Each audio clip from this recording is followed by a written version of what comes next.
Oi, Júlia, tudo bem? Olha só, a gente continua falando sobre dependência química, principalmente no público mais jovem. Alguns dados do terceiro levantamento nacional de álcool e drogas chamaram atenção. Por exemplo, cerca de 1 milhão de adolescentes entre 14 e 17 anos já consumiram cannabis. Eu estou aqui com o Davi Souza Lima, ele é psiquiatra, atendeu aqui o nosso convite para participar do Boletim Entrevista e vai conversar conosco aqui no estúdio sobre o assunto. Davi, obrigado pela sua participação no Boletim Entrevista de hoje. Eu já começo te perguntando, o consumo de drogas entre os adolescentes e jovens aumentou recentemente? Quais seriam as possíveis causas para isso? Olha, João, essa é uma pergunta importante que a gente tem que discutir bem.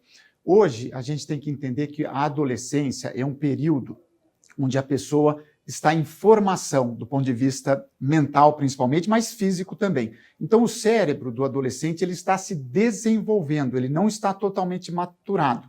Então, é um período onde as vulnerabilidades são maiores, a gente tem que tomar um cuidado maior. A gente tem visto, sim, na prática clínica, que muitos adolescentes estão iniciando o uso de algumas drogas, você falou um pouco aí da cannabis, da maconha, mas outras drogas também, a questão do álcool também é uma questão importante, então a gente tem que tomar muito cuidado nesse sentido.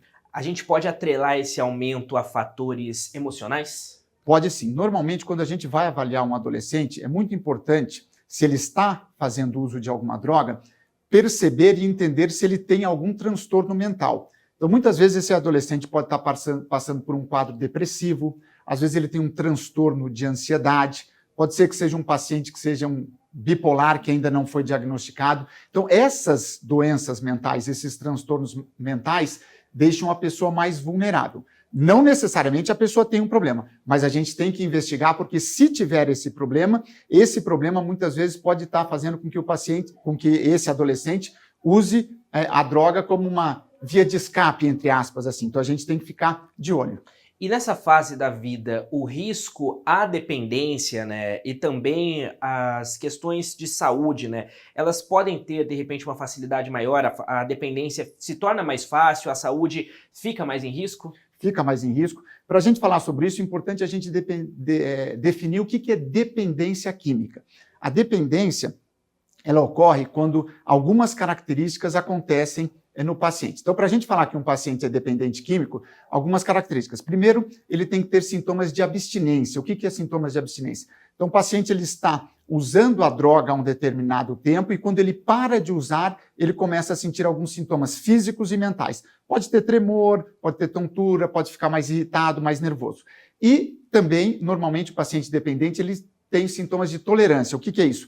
Precisa de usar doses maiores da droga para ter o mesmo efeito. E normalmente o dependente, é o que a gente diz, a droga toma conta do corpo, ele necessita de usar e ter a droga para que ele se sinta bem, entre aspas. Claro que não é se sentir bem, porque a droga traz uma série de problemas. Então, quando o paciente se torna dependente, o risco é muito maior. Na adolescência, muitas vezes a gente percebe que acontece um uso experimental, então o adolescente é aquela pessoa que quer experimentar, quer vivenciar novas situações, e às vezes acontece o que a gente chama de um uso também excessivo, esporádico em alguns momentos. Então, às vezes no final de semana a pessoa vai e bebe muito numa festa, ou usa uma droga como a maconha e a cannabis. Mas, de qualquer maneira, isso pode se tornar uma dependência, então a gente tem que tomar muito cuidado.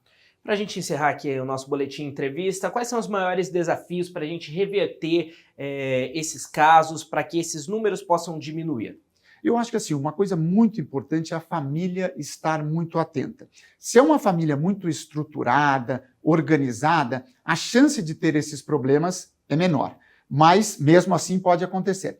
O outro aspecto que a gente tem que ficar de olho é se o adolescente começa a apresentar alguma alteração de comportamento mais incisiva, assim, um pouco mais agressiva, mais irritada, e isso pode mostrar que ele está com algum problema relacionado à saúde mental. E sempre aquele velho ditado que a gente brinca, né?